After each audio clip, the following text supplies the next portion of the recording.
kami apa disampaikan ya yang ditanyakan kita yang ditanyakan dari hukum dan majelis dia menjelaskan pendapatnya terkait kapan alat bukti surat dan sebagainya. Ada yang beda nggak Pak dengan yang ahli pidana yang Kurang lebih tidak itu berbeda sama yang dijelaskan karena memang penjabaran teori pidana. Untuk agenda besok Pak? Masih saksi ajak dari masyarakat sampai hari Jumat ya. Pak, tapi kalau yang keterangan hari ini berarti nggak ada istilah meringankan pendapat atau Ya, kan pendapat ya, pendapat. Makasih ya Pak. Kasih ya. Saksi ahli Pak ya? Ya, Besok saksi ahli. nggak tahu saya. Besok masih saksi katanya nggak tahu. Keterangan ahli apa aja yang penting dari disampaikan tentang Ya terkait unsur pasal, ada apa? Terkait ancaman kekerasan atau kekerasan ancaman kekerasan, terkait sahnya alat bukti. Cukup mas.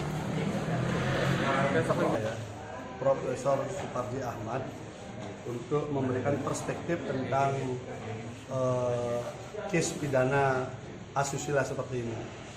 Jadi tadi membedah soal masalah status visum secara hukum, persyaratan formil, persyaratan material, kemudian soal kesaksian tunggal daripada korban yang tidak didukung oleh nama-nama yang disebutkan korban, itu bagaimana statusnya. Soal pasal 65 perbarengan konkursus itu ketika salah satu atau dua peristiwa itu tidak terbukti bagaimana. Jadi lebih pada penggalian ilmu hukum pidana untuk memberikan perspektif dan penguatan, termasuk juga kita tanyakan soal posisi keyakinan hakim di dalam sebuah perkara yang harus dilakukan. Apakah murni harus berangkat dari alat-alat bukti persidangan atau keyakinan hakim itu bisa datang dari luar?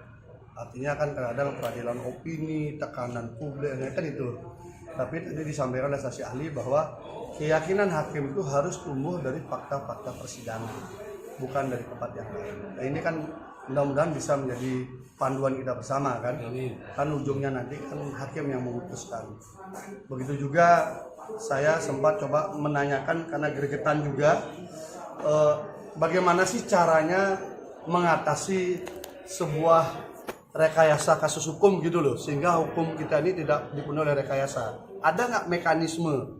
Ternyata beliau kesulitan juga menggambarkan itu. Karena kalau polisinya menyimpang, udah ada polisi. Kalau dokternya menyimpang, ada dokter.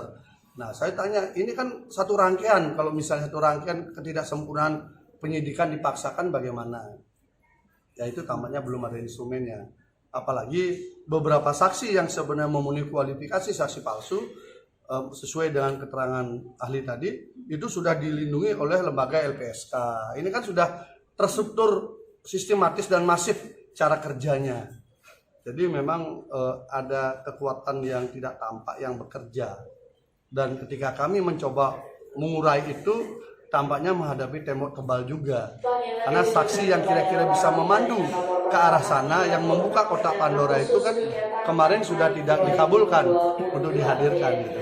Karena kalau dari situ kita tahu dengan alat bukti yang ada, sepertinya kita akan bisa buka. Tapi ini mungkin saksi ahli aja deh. Total sudah berapa saksi nggak saat ini? Pidana yang dihadirkan lagi apa keterangan ahli pidana yang kemarin itu kurang? Ya memberikan perspektif yang berbeda kan. Tapi ternyata hampir sama juga, khususnya soal validitas. Visum itu sama-sama kalau misalnya nggak memenuhi syarat validitas, nggak memenuhi syarat formil, memang nggak bisa dipakai. Istilahnya begini, ketika alat bukti itu meragukan, maka tidak bisa dipakai untuk meyakinkan. Nah, kira-kira gitu. Kalau alat bukti itu meragukan, maka tidak bisa dipakai untuk meyakinkan.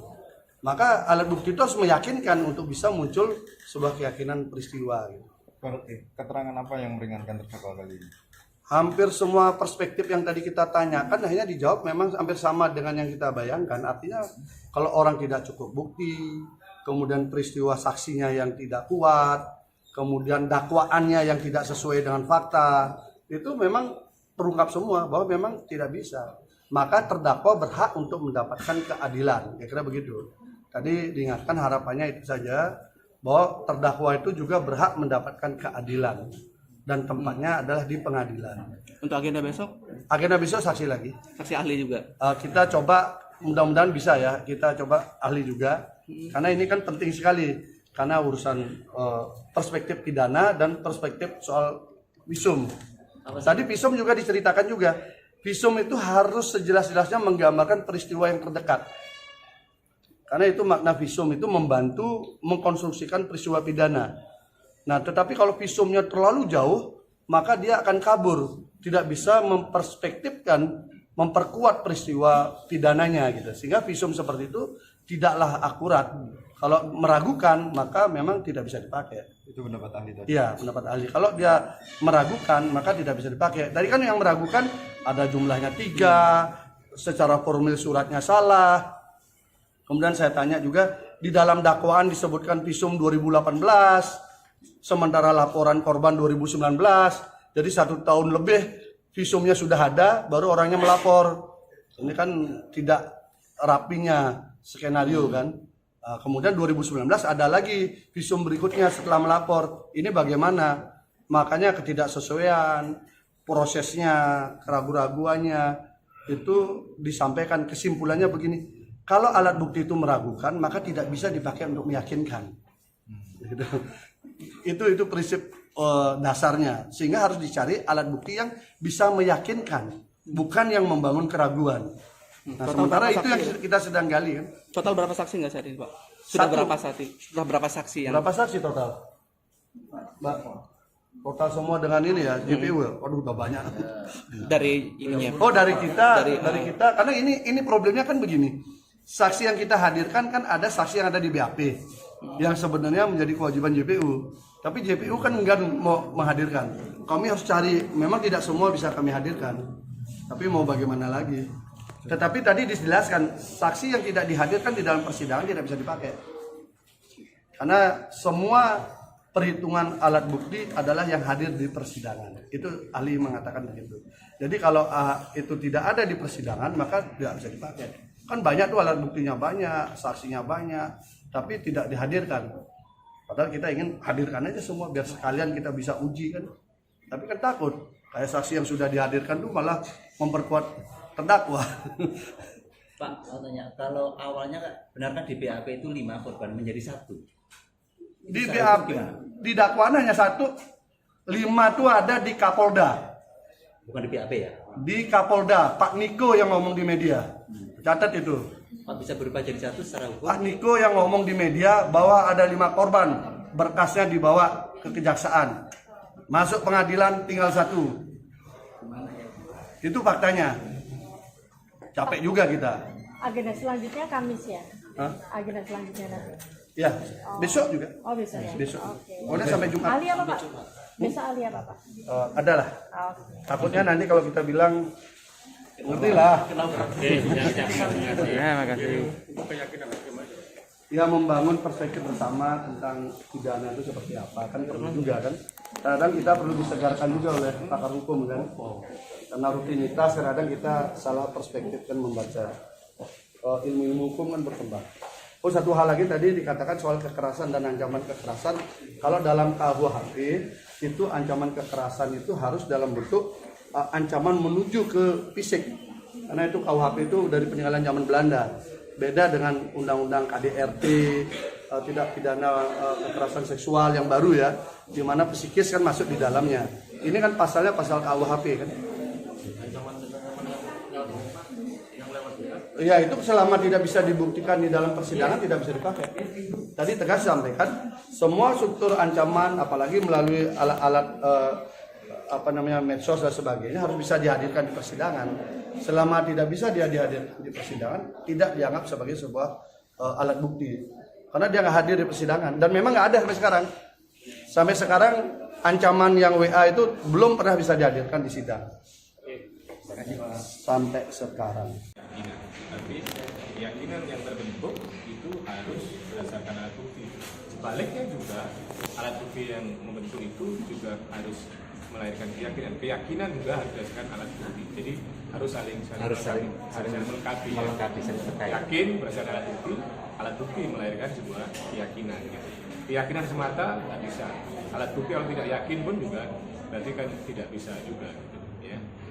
Maaf Prof, selama sidang sampai dengan sekarang sampai saat 19 kemarin itu dari saksi kan masih yang dihadirkan dari saksi pihak JPU itu kan bukan bukan saksi yang mengalami atau yang mengetahui persis ini gimana?